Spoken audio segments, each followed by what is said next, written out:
Hi everyone, and thanks for joining me. Today we are going to dive into the topic of exercise and diabetes. So it might be a new diagnosis that you've just recently received. It might be a friend or a family member and you're doing a little bit of research for a loved one. Or this might be something that you've been dealing with for a little while. And so today what I really want to focus on is specifically the benefits of maintaining an active lifestyle, fitness, exercise, staying healthy, but specifically around kind of exercise and working out and building strength and staying active and how that can help with your diabetes management. So thanks for joining me. My name is Linnea. I'm the owner and founder of Limber Arts, Pilates and Personal Training, which is here in Olympia, Washington, and also online from anywhere that you might be. So let's dive into this topic. It can be really tricky. It can be really tricky sometimes. I've worked with a lot of people that struggle with diabetes, and I've seen a lot of mobility limitations, just kind of resistance to working out, just mobility issues. It can be kind of harder to do things like walk around or go get groceries or kind of some of the basic functional movements of just everyday life. And so because of that, it can feel like a little bit more of a struggle just to be active, just to get out there, just to even start. And so I want to acknowledge that and acknowledge that you're not alone, and that's very common. And so there's a couple factors that can really go into finding the right fit for you that will help you actually find a little bit more joy, a little bit more sense of ease and safety and comfort as you embark on this journey, which might not be something that feels like naturally enjoyable or something like that. So let's start with kind of tip number one, which is stress relief. Generally, I'm just going to call it stress relief, okay? Within this, I'm talking about mindfulness, I'm talking about kind of meditation and breathing and holistic fitness and all of these things that generally for me fall into this category of stress relief. You might even think of it as mindset, right? So there can be a lot of different elements here.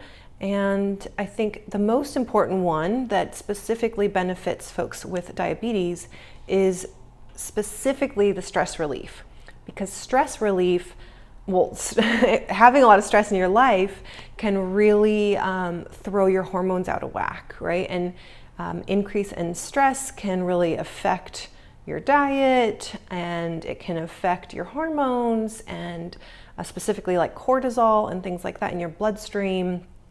And so that can really have a detrimental effect on a lot of health pathways, but really specifically on metabolism and hormones, which is kind of part of what the issue is with diabetes, right? So, I've been practicing yoga for years and years. I actually practice yoga a bit less now than I did in the past, but I've spent decades really focused on holistic fitness, mind-body fitness, yoga, meditation, and within that as well, quite a bit of work on breathing, both kind of the approach to breathing that you'll find within yoga and schools of thought within yoga. And then also I've kind of gone in my own journey of kind of learning about breathing patterns and different schools of thought specifically around breathing in terms of stress relief and functional movement and things like that. So it's a great place to start because it is so gentle, it's so low impact, and it can have a huge effect. I think I've heard somewhere, I'm forgetting where, so this is not like a direct statistical quote or anything, but I think just like a handful of deep breaths. It's like 3, maybe it's 5, maybe it's 10, something like that. Like not that many, just deep, relaxing breaths have been proven to switch the cortisol levels. Like just taking a little bit of time to breathe deeply can start to shift those hormone balances in your body and start to relieve stress. Okay, so that's a great thing to implement into any kind of holistic fitness active lifestyle is being aware of your stress levels and considering that when you're thinking about what you're going to do for fitness. Okay, so guideline number 2 is aerobic exercise.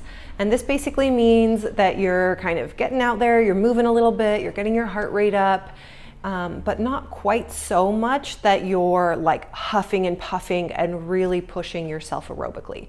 Okay, so a lot of times, we'll use the example of like a brisk walk or something like that, where you'd be able to carry on a conversation, maybe with a few breaks to breathe, but you wouldn't be working so hard to the point that you'd have to stop talking altogether.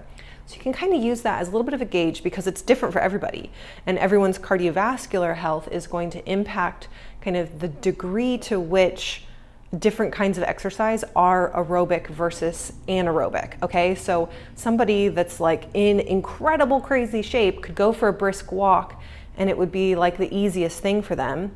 And then somebody who's really hasn't been very active very much could go for a really brisk walk and it would make them be working really hard.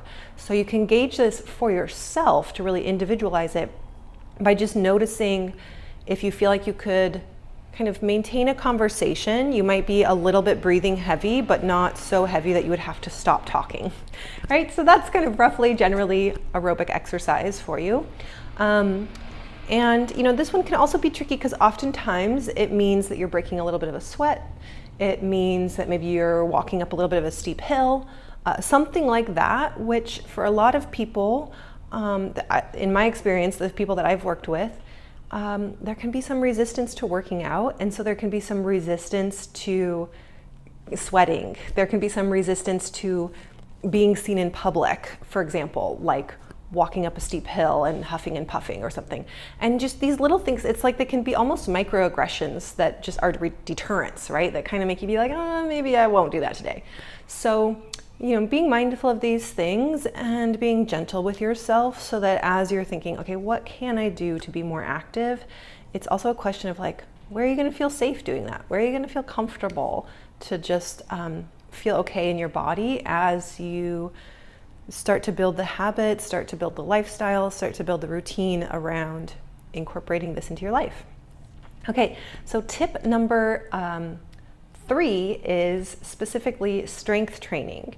Now, strength training is really key because muscles use glucose for energy. Okay, so that's how our muscles work, is they like take the sugar in your blood and they're like, thanks, that's where I'm gonna grab it from. Now I've got energy to move. Okay, and diabetes means that there's like too much sugar in your blood, essentially, right? Too much glucose. And so when we build muscle, it actually helps us metabolize that sugar more effectively. And on the flip side of that, very interestingly, studies have shown that folks with diabetes actually lose muscle mass quicker than people with normal blood sugar levels. Okay, so that's really interesting. It's really interesting. It means that there's a specific issue right there with not only your blood sugar levels, but also your muscles being able to get that sugar and use it, okay, which is what's gonna then build more muscle strength. Okay, so we can use strength training and specifically really building muscle mass as a way that's so effective to help manage diabetes and help reduce those blood sugar levels and just kind of create a better balance, a better state of homeostasis in general for your body. Okay, and then the other piece with this really, that if we even take it one step further, is basically quality of life, right? So if we have diabetes and it kind of predisposes us to losing some of our muscle strength, that very easily can get us to a position where it's really difficult to go grocery shopping and carry heavy bags of groceries back into the house, where just kind of this functional amount of mobility and strength to go about your regular day can become harder and harder. And then it's just like a vicious cycle, right? And then that means that you're even less active, which then has that much worse of a effect on the blood sugar levels. And so really whatever stage you might be finding yourself at, any little bit of muscle strength building, aerobic exercise, all these things, any little bit is going to help break that cycle. And it's also preventative. So, building more muscle mass is a great preventative measure to kind of avoid diabetes in the first place, wherever you might be on that spectrum. So that is an overview: stress relief, aerobic exercise, and strength training together. And I would kind of add into that, like, doing this in a space that's going to feel safe, in a space that's going to feel supportive, in a space that's going to maybe even be somewhat fun for you, right? Like just a little bit fun, so that there's maybe like not so much avoidance or resistance to it, right? And just acknowledging whatever that is for you and being willing to just kind of keep searching for the thing that's going to be the right fit. So I want to also invite you to check out the offerings at Limber Arts. Not only do I offer private instruction where you get a very individualized program, but I also offer small group classes which have a maximum of 4 people. It's a very safe, very supportive community. You get to have kind of that support and like-minded people that you get to build real lasting connections and friendships with. And it also allows that space where I'm kind of programming individually for your needs. And it hits all of these 3 targets all at the same time, which is just a unique perspective from my own experience and skill. Pilates, for example, is an excellent low impact form of strength training, and I incorporate elements of aerobic exercise and mindfulness into every class and every session I teach. And so you can check more of that out at limberarts.com. Thanks so much for joining me. Drop your comments below. I'm so curious to hear how this resonates and what's worked best for you that you've already discovered. And I will see you guys next time. Thanks for joining me.